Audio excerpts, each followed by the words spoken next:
আসসালামু আলাইকুম রহমতুল্লাহ। প্রিয় শিক্ষার্থী বন্ধুরা, ইজি অ্যাকাউন্টিং এর আজকের ক্লাসে তোমাদের স্বাগতম। আজকে আমরা বিবিএ অনার্স সেকেন্ড ইয়ার এর ইন্টারমিডিয়েট অ্যাকাউন্টিং এর চ্যাপ্টার 4 কারেন্ট লাইবিলিটিস অ্যান্ড কন্টিজেন্সিস নিয়ে আলোচনা করব। বিবিএ অনার্স ফোর্থ ইয়ারের অ্যাকাউন্টিং থিওরি বইয়ে এই চ্যাপ্টারটা চ্যাপ্টার 9 হিসাবে কন্টিজেন্সিস অ্যান্ড ডিসক্লোজার নিয়ে হিসাবে আছে। তো চলো আমরা আমাদের ক্লাসটি শুরু করি।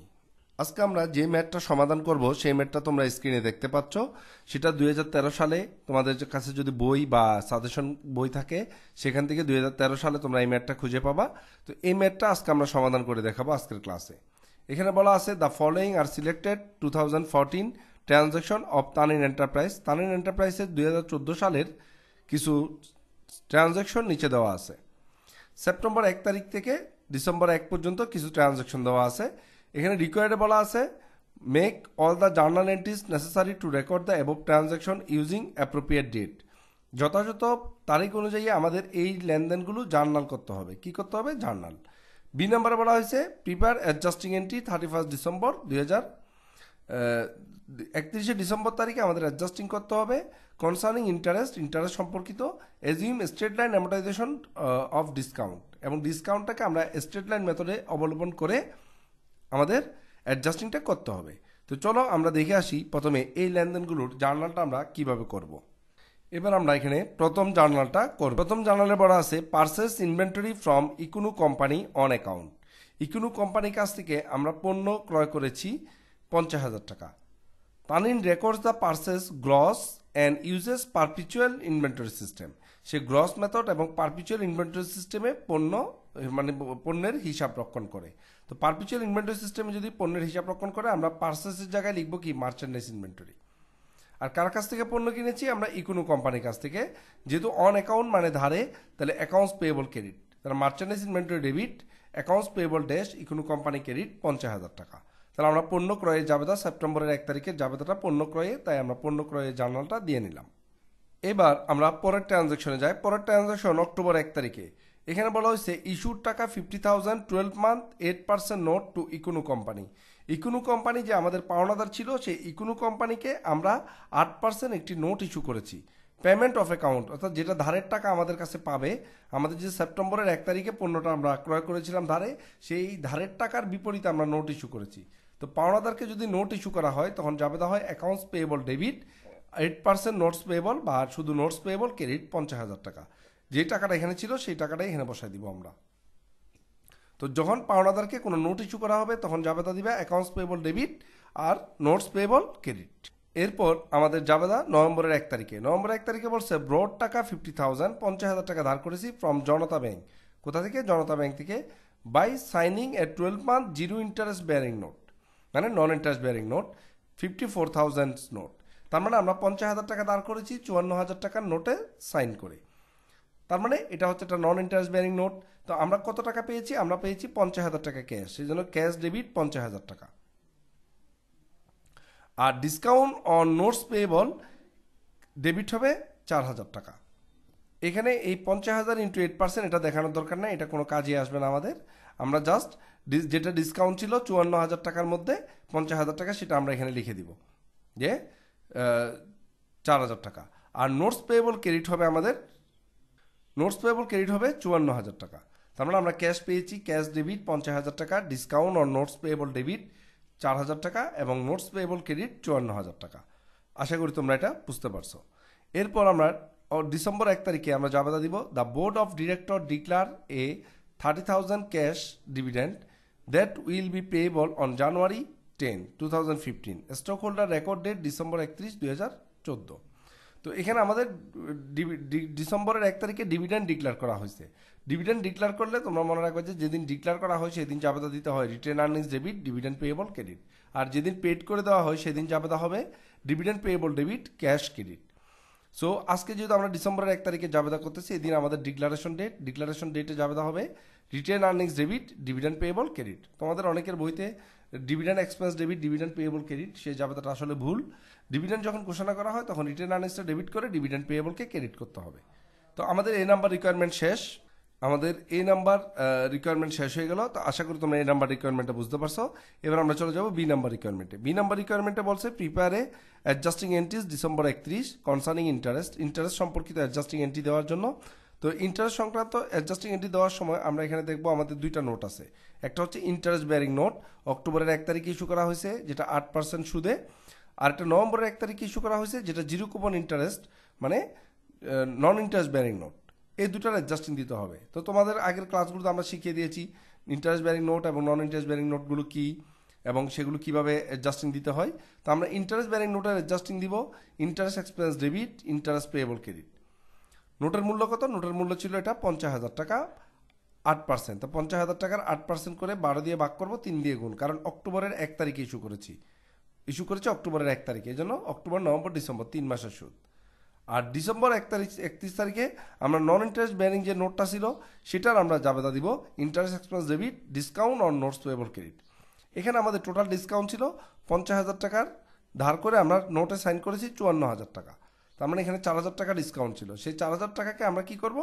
12 দিয়ে ভাগ দিব, নোটের মেয়াদ দিয়ে। এটা তোমাদের প্রথম ক্লাসে আমি ক্লিয়ার করেছি, নোটের মেয়াদ দিয়ে ভাগ দিব। নোটের মেয়াদ দিয়ে ভাগ করে 12 দিয়ে আমরা ভাগ দিলাম, আর গুণ করবো কত? 2 দিয়ে, কারণ নভেম্বরের 1 তারিখে এই নোটটা ইস্যু করা হয়েছে, তাহলে নভেম্বর ডিসেম্বর 2 মাস ইউজ হয়েছে, সেই জন্য আমরা এখানে 2 দিয়ে গুণ করে দিব। তো জাবেদার কি হবে? Interest expense debit, discount on notes payable credit. আশা করি তোমরা এই ম্যাথটা বুঝতে পারছো। এবার আমরা আরেকটি গুরুত্বপূর্ণ ম্যাথ সমাধান করব আমাদের এইবারের ক্লাসে। এই ম্যাথটা বিবিএ অনার্স সেকেন্ড ইয়ারে এবং ডিগ্রিতে অনেকবার আসছিল, এবং বিবিএ অনার্স 4th ইয়ারেও এই ম্যাথটা বেশ কয়েকবার আসছিল, সিমিলার একই টাইপের ম্যাথ আর কি। তো এখানে এই ম্যাথটা যদি করো, তোমাদের অ্যানুয়াল কোয়েশ্চেন সম্পর্কিত যে ম্যাথগুলো আসবে সেই ম্যাথগুলো তোমরা পারবা। এখানে সেল ট্যাক্স পেয়েবলের জায়গায় শুধুমাত্র ওই জায়গায় ভ্যাট পেয়েবল, কোনো অঙ্কে ভ্যাট পেয়েবল, কোনো অঙ্কে সেলস ট্যাক্স পেয়েবল আসছে। তো সেলস ট্যাক্স পেয়েবল যদি হয় বা ভ্যাট পেয়েবল, একই কাজ করতে হবে। তো একটা ম্যাথ করলে তোমরা বাকি ম্যাথগুলো নিজেরা সমাধান করতে পারবে আশা করি। তো চলো এই ম্যাথটা আমরা দেখি। তো এই ম্যাথটাতে আমরা দেখো কি কি বলছে আমাদের রিকোয়ারমেন্টটা। আমাদের কিছু ব্যালেন্স দেওয়া আছে, ওপেনিং ব্যালেন্স। তো এখানে বলা আছে on January 1, 2016 the ledger of রিয়াস company contains the following liabilities accounts. এর মধ্যে অ্যাকাউন্টস পেয়েবল আছে 52,000 টাকা, সেল ট্যাক্স পেয়েবল আছে 7,700 টাকা, আর্ন সার্ভিস রেভিনিউ আছে 16,000 টাকা। During January the following selected transaction occurred, এই লেনদেনগুলো সংগঠিত হয়েছে। আমাদের রিকোয়ারমেন্টে প্রথম রিকোয়ারমেন্ট এই নাম্বারে বলছে journalize the January transaction. B নাম্বারে বলছে journalize the adjusting entry 31 December.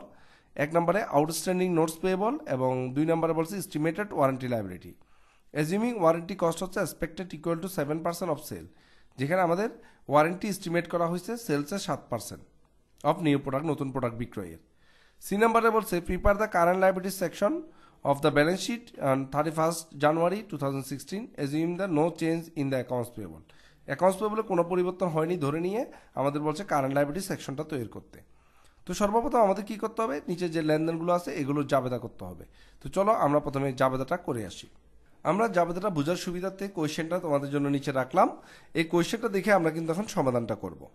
তো এখানে আমাদের প্রথমে বলা আছে, তো এখানে আমরা প্রথমে সেপ্টেম্বর 1 জাবেদা করব। Purchase inventory from star company, sorry একটু মিস্টেক হয়ে গেছে। আমাদের এই জার্নালটার প্রথমে জানুয়ারি 5 তারিখে বলছে sold merchandise for cash totalling 16,632 টাকা, হুইচ ইনক্লুডস 8% সেল ট্যাক্স। যেই বিক্রয়ের মধ্যে 8% সেল ট্যাক্স আছে। তার মানে মনে রাখবা এখানে 16,632 টাকা আমরা সেল করেছি, যার মধ্যে 8% আছে বিক্রয় কর। তার মানে সেলস নিশ্চয় আরও কম। তাহলে এখানে যে আমাদের অ্যামাউন্টটা আছে 16,632 টাকা, এখানে ট্যাক্সের টাকাও আছে, আবার আমাদের সেলসের টাকাও আছে। তো আমরা যদি ধরি যে আমাদের সেলস হচ্ছে 100 টাকা, আর সেল ট্যাক্স হচ্ছে সেলসের 8% মানে 8 টাকা। তার মানে সেলস এবং সেল ট্যাক্স মিলিয়ে কত হয়? 108 টাকা। তো এই যে 108 টাকার মধ্যে 100 টাকা হচ্ছে সেলস আর 8 টাকা হচ্ছে সেল ট্যাক্স। তো আমরা কি করব? প্রথমে এই যে দেখো ক্যাশ ডেবিট, আমরা টোটাল বিক্রয় করে কত পেয়েছি? 16,632 টাকা, এটা হচ্ছে ক্যাশ ডেবিট। এখানে সেলস কত আছে? সেলসটা বের করার জন্য 108 দিয়ে ভাগ করব আর 100 দিয়ে গুণ করবো, তাহলে আমরা সেলসটা পেয়ে যাব 15,400 টাকা। এবার এই যে সেল ট্যাক্স পেয়েবলটা বের করার জন্য আমরা যদি 16,632কে 108 দিয়ে ভাগ 8 দিয়ে গুণ করি যে কথা, অথবা 15,400কে যদি আমরা 8% করে দিই, তাহলে আমরা সেল ট্যাক্স পেয়েবলটা চলে আসবে। তো যদি কখনো কোনো সেলসের মধ্যে সেল ট্যাক্স বা ভ্যাট অন্তর্ভুক্ত থাকে তখন ভ্যাটটাকে বের করবা বা সেলসটাকে বের করার জন্য তোমরা যে কাজটা করবা হচ্ছে 100-র সাথে ভ্যাটের বা সেল ট্যাক্সের পার্সেন্টটা যোগ করবা। যেমন ভ্যাটের পার্সেন্ট বা সেল ট্যাক্সের পার্সেন্ট যদি 10 হয় তাহলে 110 দিয়ে ভাগ দিবা, 12 হলে 112 দিয়ে ভাগ দিবা, 15 হলে 115 দিয়ে ভাগ দিবা। এরপর যদি 100 দিয়ে গুণ করো সেলসের টাকা পাবা, আর যদি পার্সেন্টটা দিয়ে তো 10% বা 12% যে পার্সেন্টটা যোগ করছো আর কি সেটা দিয়ে যদি গুণ করো তাহলে সেল ট্যাক্স বা ভ্যাটের টাকাটা পেয়ে যাবা। তো আশা করি যাবে দ্বারা তোমাদের আর সমস্যা হবে না। এরপর আমরা দেবো 2 নম্বরে বা 12 তারিখে। 12 তারিখে জানুয়ারি বলছে provided service to customer who had the made advance payment of টাকা 10,000 ক্রেডিট সার্ভিস রেভিনিউ। আমাদের বলছে আমরা একটা কাস্টমারকে সেবা দিয়েছি যে আমাদেরকে 10,000 টাকা অ্যাডভান্স দিয়েছে। আচ্ছা, অ্যাডভান্স যখন দেয় আমরা জাবেদা দিই cash debit unearned revenue credit, কিন্তু যখন সার্ভিসটা দিয়ে দেয় কাস্টমারকে যখন সার্ভিসটা দিয়ে দিই তখন জাবেদা করতে হয় unearned revenue debit service revenue credit.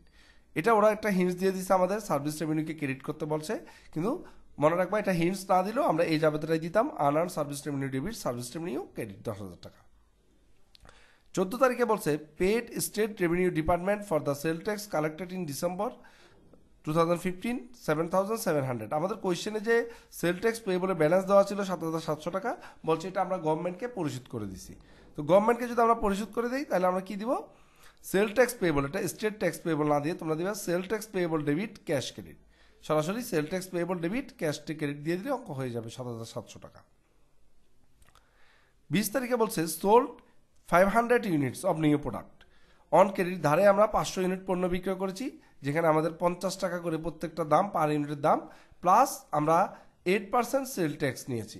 তো দেখো 50 টাকা করে 500 ইউনিটের দাম হচ্ছে 25,000 টাকা।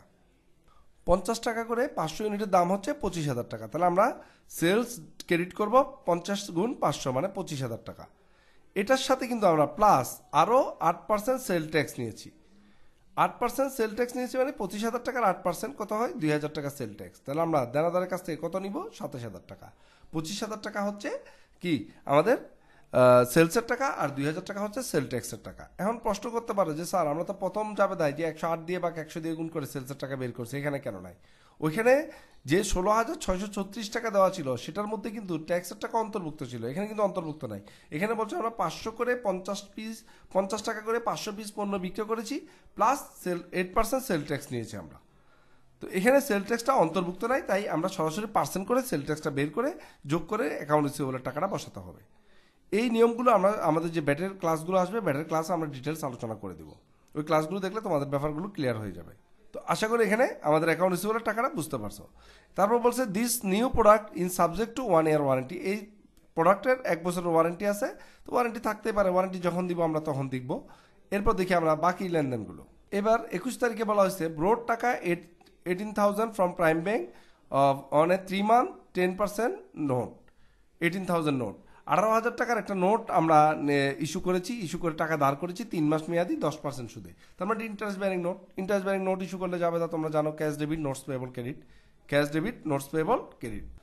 তো এটা তোমরা বুঝতে পারছো। 25 তারিখে বলছে সোল্ড মার্চেন্ডাইজ ক্যাশ টোটালিং 11,340 টাকা হুইচ ইনক্লুড অন্তর্ভুক্ত আছে কত পার্সেন্ট 8% সেল ট্যাক্স। তো এখানে আমরা যাবে তা আগের মতো 1 নম্বরের মতো দিব cash debit sales credit sale tax payable credit. এখানে যদি ইনক্লুড আছে সেই জন্য 108 দিয়ে ভাগ 100 দিয়ে গুণ দিলে আমরা সেলসের টাকা পাবো। সেই সেলসের টাকার উপর 8% করলে আমাদের সেল ট্যাক্স পেয়েবলের টাকাটা চলে আসবে। তো আমাদের প্রথম রিকোয়ারমেন্ট যে জার্নাল করতে বলছিল সেই জার্নাল করার রিকোয়ারমেন্ট আমাদের শেষ। এবার আমরা দেখি সেকেন্ড রিকোয়ারমেন্টে কি বলছে। সেকেন্ড রিকোয়ারমেন্টে বলছে journalize the adjusting entry 31 December 1 the outstanding notes payable. Notes পেয়েবলের জন্য আমাদের জাবেদা দিতে হবে, অ্যাডজাস্টিং দিতে হবে। তো নোটস পেয়েবলে কিসের অ্যাডজাস্টিং হয়? নোটস পেয়েবলে অ্যাডজাস্টিং হয় আমাদের ইন্টারেস্টেড। তো দেখো আমরা জানুয়ারির 31 তারিখে অ্যাডজাস্টিং দিতে হবে, আর নোটটা আমরা ইস্যু করেছি জানুয়ারির 21 তারিখে, তার মানে 10 দিনের সুদ জমা পড়েছে। তো 18,000-এর উপর 10% করে আমরা যদি 10 দিনের সুদ ধরে নিই তাহলে আমাদের কি হবে নোটের অ্যাডজাস্টিং হয়ে যাবে। এখানে দেখো আমরা জাবেদা দিয়েছি interest expense debit interest payable credit সুদের বকেয়া জাবেদা 18,000-এর উপর 10% করে 10 দিয়ে গুণ 360 দিয়ে ভাগ 10 দিয়ে গুণ। কারণ নভেম্বরের 31 তারিখে জানুয়ারির 21 তারিখে আমরা নোট ইস্যু করেছি, আর জানুয়ারির 31 তারিখে আমরা কি দিচ্ছি অ্যাডজাস্টিং দিচ্ছি। তাহলে জানুয়ারির 31 থেকে জানুয়ারির 21 যদি বাদ দিই তাহলে এই 10 দিনের ইন্টারেস্ট আসে 50 টাকা। এরপর আমাদের বলছে যে এস্টিমেটেড ওয়ারেন্টি লাইবিলিটিস, আমরা ওয়ারেন্টি লাইবিলিটিসের জন্য জাবেদা দিব, যেখানে 7% ওয়ারেন্টি আমাদেরকে সেলসের উপর দত্ত বলছে। তো আমাদের সেল ছিল কত, নিউ প্রোডাক্ট যে 500 ইউনিট 50 টাকা করে 1 বছরের ওয়ারেন্টি দিয়েছিলাম আমরা, তাহলে কত 25,000 টাকা। তো 25,000 টাকার উপর 7% করে আমরা অ্যাডজাস্টিং দিব। 25,000 টাকার উপর যদি 7% করি তাহলে আসে 500 গুণ 50 মানে 25,000 গুণ 7% 1750 টাকা। আর ওয়ারেন্টির অ্যাডজাস্টিং হবে warranty expense debit estimated warranty liability credit. Warranty expense debit estimated warranty liability credit. আমাদের পরের ক্লাসে আমরা ওয়ারেন্টি নিয়ে ডিটেলস কথা বলবো ইনশাআল্লাহ। তো এই অ্যাডজাস্টিং আমাদের হয়ে গেল। এরপর আমরা তৃতীয় রিকোয়ারমেন্টে যাই। 3 নম্বর রিকোয়ারমেন্টে বলছে আমাদের কারেন্ট লাইবিলিটি সেকশনটা দেখাইতে, জানুয়ারির 31 তারিখে কত টাকা কারেন্ট লাইবিলিটি আছে সেটা দেখাতে হবে। তো আমরা দেখে আসি জানুয়ারির 31 তারিখে কত টাকা কারেন্ট লাইবিলিটি আছে সেটা আমরা একটু দেখে আসি। আমরা এখানে প্রশ্নটা রাখলাম। প্রথমে আমরা দেখবো এখানে অ্যাকাউন্টস পেয়েবল আছে। অ্যাকাউন্টস পেয়েবল আছে 52,000 টাকা। তাহলে আমরা লিখলাম অ্যাকাউন্টস পেয়েবল 52,000 টাকা, কারেন্ট লাইবিলিটিটা লিখে দিলাম এখানে। তারপর আমাদের আসলে কি সেল ট্যাক্স পেয়েবল 7,700 টাকা। এবার আমরা দেখব জাবেদায় আমরা সেল ট্যাক্স পেয়েবল কত দেখাইছি। 7,700 টাকার সাথে আমাদের যে ব্যালেন্স ছিল সেখানে দেখো এই যে সেল ট্যাক্স পেয়েবল ক্রেডিট হয়েছে কত 12,1232 টাকা, এটা আমরা যোগ করব। আর যেটা সেল ট্যাক্স পেয়েবল আমরা এখানে পেড করে দিয়েছি 7,700 টাকা ডেবিট হয়েছে, এটা বাদ দিব। আবার সেল ট্যাক্স পেয়েবল আছে এখানে 2,000 টাকা, এটা আমরা যোগ করব। এবং শেষে গিয়ে আমরা আবার দেখতে পাচ্ছি সেল ট্যাক্স পেয়েবল আছে 840 টাকা। তার মানে 7,700 টাকা যে ব্যালেন্স ছিল ক্রেডিট ব্যালেন্স লাইবিলিটির, সেটার সাথে ক্রেডিট সেল ট্যাক্স পেয়েবলগুলো যোগ করবো আর ডেবিট সেল ট্যাক্স পেয়েবলটা আমরা বাদ দিব। বাদ দিলে আমরা সেল ট্যাক্স পেয়েবলের অ্যামাউন্টটা পেয়ে যাই। সেই অ্যামাউন্টটা হচ্ছে আমাদের 4,072 টাকা। এখানে আমরা কি করছি দেখো, আমাদের ওপেনিং যে ব্যালেন্স ছিল সেই ওপেনিং ব্যালেন্সের সাথে যেগুলো ক্রেডিট হয়েছে সেগুলো যোগ করছে, আর যেটা ডেবিট হয়েছে সেটা বিয়োগ করে এখানে বসাই দিচ্ছি। এরপর আনআর্ন সার্ভিস রেভিনিউ কত 16,000 টাকা। এই আনআর্ন সার্ভিস রেভিনিউর মধ্যে আমরা 10,000 টাকা সেবা দিয়ে দিয়েছি জাবেদায়, তাহলে আর কত থাকে 6,000 টাকা। এবার হচ্ছে আমাদের যে ব্যালেন্সগুলো ছিল ব্যালেন্সগুলোর কাজ শেষ। এখন আমরা দেখি নতুন করে আমাদের কি কি লাইবিলিটি সৃষ্টি হয়েছে। আমরা একটা নোট ইস্যু করছিলাম 18,000 টাকার, সেই নোটটা আসবে এখানে নোটস পেয়েবল নামে, 18,000 টাকা কারেন্ট লাইবিলিটিতে আসবে, কারণ যেহেতু 3 মাসের নোট। এরপর এখানে আমাদের জাবেদায় কিন্তু আর কোনো কারেন্ট লাইবিলিটি সৃষ্টি হয় নাই। এখন আমরা দেখবো সমন্বয়ে। সমন্বয়ে আমাদের দুইটা কারেন্ট লাইবিলিটি আসছে, একটা হচ্ছে ইন্টারেস্ট পেয়েবল 50 টাকা, একটা হচ্ছে এস্টিমেটেড ওয়ারেন্টি লাইবিলিটি 1750 টাকা। এই দুটো আমরা লিখে দিব, ইন্টারেস্ট পেয়েবল আর এস্টিমেটেড ওয়ারেন্টি লাইবিলিটি। এই দুটো লিখে দিলে আমরা আমাদের কারেন্ট লাইবিলিটি সেকশনটা কমপ্লিট করে ফেলতে পারবো। এখানে শুধুমাত্র তোমরা যোগ করে রেখে দিবা, কোনো যোগ বিয়োগ বা ক্লোজ করার কোনো প্রয়োজন নাই, জাস্ট প্রেজেন্টেশনে দেখা দিবা কি কি কারেন্ট লাইবিলিটি তোমার আছে। আশা করি তোমরা বুঝতে পারছো। ধন্যবাদ সবাইকে।